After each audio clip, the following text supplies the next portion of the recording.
there, today we're going to be talking about the new Cosmo cards. So, I've been doing a lot of dueling recently, so that's the main reason why there hasn't been that much uploaded, just a couple dueling in IRL. But a lot of my duels have been doing a lot of online stuff. If you guys have been following or being on DuelingNetwork for a while, you guys will have noticed it.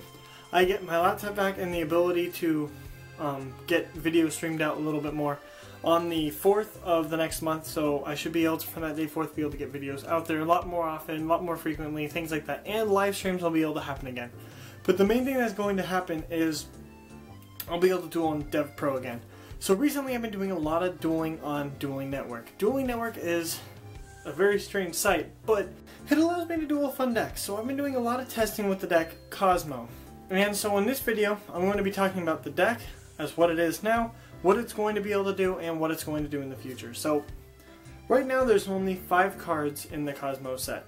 So we have 4 monsters and a field spell. The field spell is amazing simply because it's got so many effects. So we're going to start off with that. So the first thing is it's a field spell, which means it's searched by terraforming. Normally I hate the card terraforming. I don't know if you guys know this, but it's just something I've never really liked.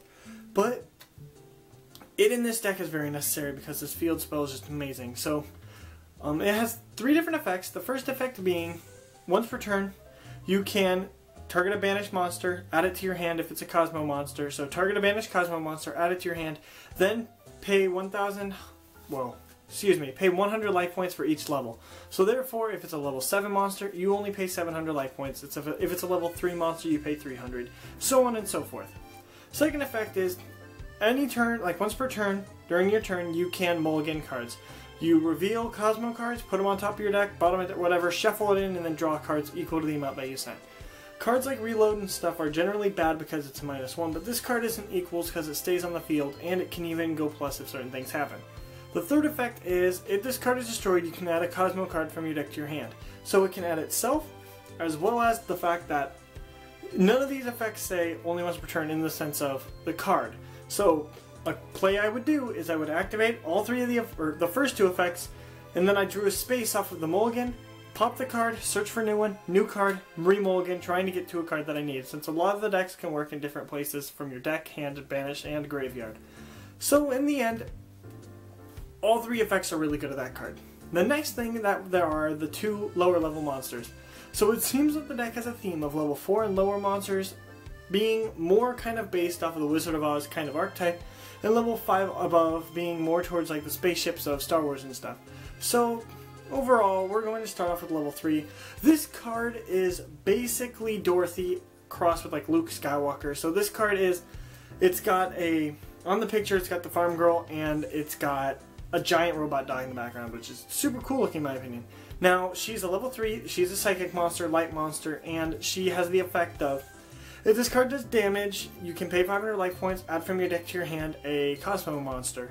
And then the second effect is, once per turn during either player's turn, you can banish this card from your side of the field to special summon from your hand a Cosmo monster that I believe is level 4 and higher, but I'm not 100%, it might be level 5 or higher. But the thing is, it allows you to summon your new Cosmo monster. Generally, you're going to be summoning the machines. I believe it is level 4 or higher, so I believe you can summon the witch off of it. Good Witch is the second card. This card is level 4, and her effect is, once per turn during either player's turn, you can banish her to special summon from your hand a Cosmo monster.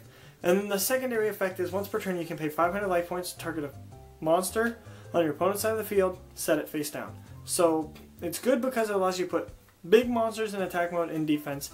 It targets, but it's also a cheap cost of 500 just to be able to get a Book of Moon whenever you need to on your turn. So it's always a good fact. Her attack is 18, the other monster's attack is 13. They're both psychics because they're level 4 and lowers, and the level 3 is able to be summoned by E-Telly, which I'll go on a little bit later. So the next card is the Ruby Slippers, or Slip Rider. So I believe it's a cross between like an X-Wing and a Slip Rider because it only does have the 2 wings, but it looks similar to an X-Wing, as well as it's a Ruby Slipper because, you know. So this card says when this card is summoned, normal or special, you can pop a spell trap card on the field. That means you can pop your own Cosmo Town, get a search, activate the new Cosmo Town if you search that, as well as, if this card is destroyed and sent to the graveyard, you can banish it, and then special summon from your deck a Cosmo monster that's level 4 or lower because he's a level 5 monster. His attack is 23 and being able to pop a spell trap card is really, really good. So this card just kind of helps, so you can do an attack, banish, summon this guy, attack, use other card effects. There's cards that let you pop him to search for multiple copies, things like that. And it just allows you to cycle through your monsters really fast. As well as he's a staple and he's a level 5 machine light monster. That means you can use the Cyber Dragon cards, and you can use cards like Cyber Dragon if you wish to try and make Cyber Dragon Infinity, Cyber Dragon Nova, things of the sort, and it's really, really good because of that. So the next card in the set is called Slip Rider, and what it does is, it's a level 7 monster with 2000 attack. This card cannot be targeted. During your standby phase, if he's still on the field, you gain 1000 life points. As well as, if this card is destroyed, you can special summon a monster that's level 6 or lower. So it's really cool because it not only allows you to summon a new card that's lower than if it dies, but it can't be targeted in the first place by any kind of effect of your opponents. So that just really allows you to be able to put this guy on the field, and he's strong. It's really nice because of that. So he being like a huge beat stick, your main guy, and what you do is you just summon these other cards and you get it out. Because he's level 7, he's the heaviest cost from the field spell, having to pay 700 life points to add him. At the same time as you can run cards like Sacred Sword, a 7-star, which I actually do use because of the consistency. You can use Gold Sark, banish it, field spell, add it back, 7 sword, banish it again, draw 2 cards. And even though it's banished, you just add it back with a field spell. The field spell kind of pilots the whole deck, allows it to fix itself. If you have a bad hand, you can use Terraforming, get the field spell. Field spell, put your monsters back in the deck, draw new cards, and it's just an equals because of that. And it just allows you to do really good plays, excuse me. So we have the cards Emergency Teleport and Terraforming to try and help support the deck. In just the sense of Terraforming just allows you to get the field spell, which is really helpful. And Emergency Teleport is really good because it not only does allow you to pull up Farm Girl out of nowhere, attack directly, get the search, but it also can allow you to summon the card, the Snow Ogre, White Rabbit, whatever it is, White Ogre, Snow Ogre, whatever. The Yuki Usagi. So she's a level 3 tuner psychic, and her effect everyone knows. I was not a fan of this card being splashed in a lot of decks, but this card being run at 1 or 2 is really, really good because it allows you to have a more defensive play for your E-Tellers on your opponent's turn in case if you had to set it and it gets spaced or something. As well as it allows you to make synchro options. You have a level 4, you have a level 3, you have a level 5, you have a level 7. All these allow you to go into synchros such as Leo, Black Rose, Stingin, Goyo, all these different cards. So having this ability to pull out a random tuner is actually really strong. I feel like it's very good for the deck. Another card that I believe is pretty good for the deck is a card named Jurigato. He's kind of starting to get like really, really noticed, and lots of decks are trying to use him. Level 4 monster. When a monster declares an attack during the player's turn, you can special summon him, gain 1000 life points, then you can tribute him if you wish to give a monster on the field 1000 extra attack. So you can use both effects during the same turn, as well as you can literally just attack with the monster, summon him, tribute him, that monster gains 1000 attack.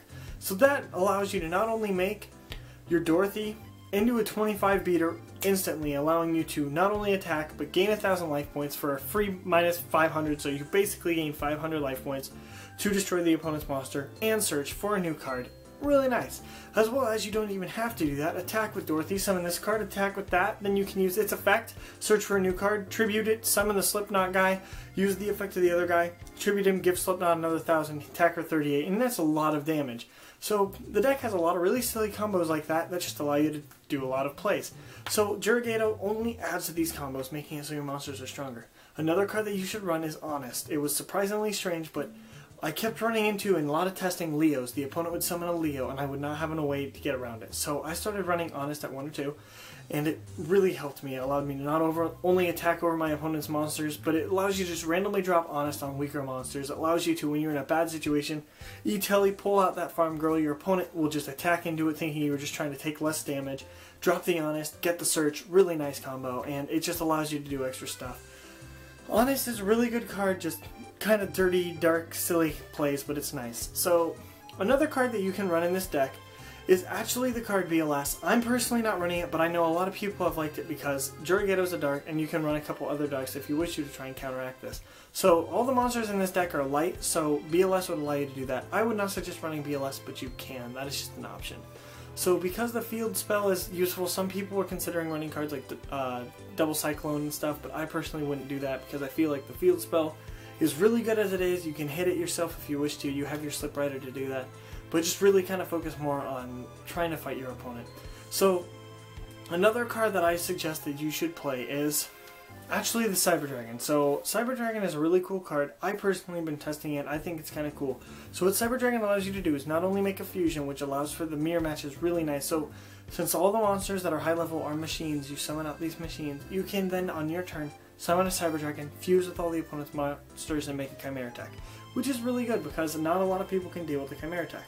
The other things that are good with the Cyber Dragon: free monster, extra damage, as well as you can make Cyber Dragon Infinity and Nova, because it's just a level 5 monster. And in really weird combos, you can just pull this card out, pull out the Slip Rider, XYZ, take your opponent's monster, make this card even stronger. It gets 4 materials right there, 1, 2, 3, 4, on top of the Nova, and it's really strong. I know this is something an OCG build would have to do or something online, but it's something kind of cool because I believe we'll be getting that card soon. I'm not completely up to date with that card, I'm sorry.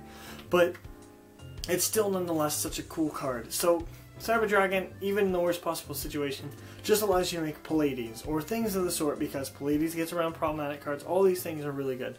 I just feel like Cyber Dragon really helps the deck because of 2100 attack and everything of the sort. So overall, all these cards are really cool. They all just kind of work with each other. There are lots of other cards you can use in this deck. I personally have been liking the build a lot. I'll try and put it in the description if I can. It's just a really silly build. I've been having a lot of fun with it. Cards like Mirror Force, things of the sort. I like to see mine like kind of more faster build, but a lot of my decks try to do that, and it has its place.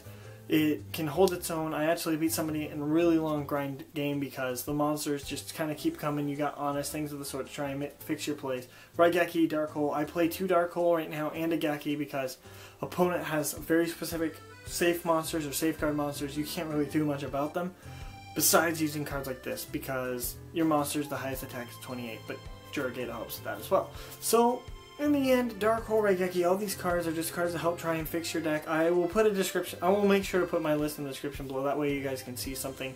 The extra deck's not the best on it, but you know, I've just been working with that. So that's the deck. I think it's an amazing deck. I think the cards are going to be cool, and I know that I know for a fact we'll be getting something else. I'm really hoping we can get Scarecrow and Lion and Iron Man at least, or Tin Man, excuse me. Those 3 cards I think will be really cool. I'm really excited to see Scarecrow's art. I'm sorry, these guys have all had amazing arts so far. I'm really excited to see the Scarecrow, but this is really cool deck, really fun, really fast, that kind of deck. Everything's floaty in a way, so if your opponent tries to target or destroy you, it's like Ritual Beast, you can tag out really quick. Very similar thing. Your opponent tries to mess with you, flip into a big guy dies. So, you know, it's really good. I would try it out, try out the list, maybe make modifications. Tell me what you guys think of this in the comment section below. I'll be talking about the other sets too soon. But remember to like, comment, subscribe, and all of that, and as always, have a wonderful day.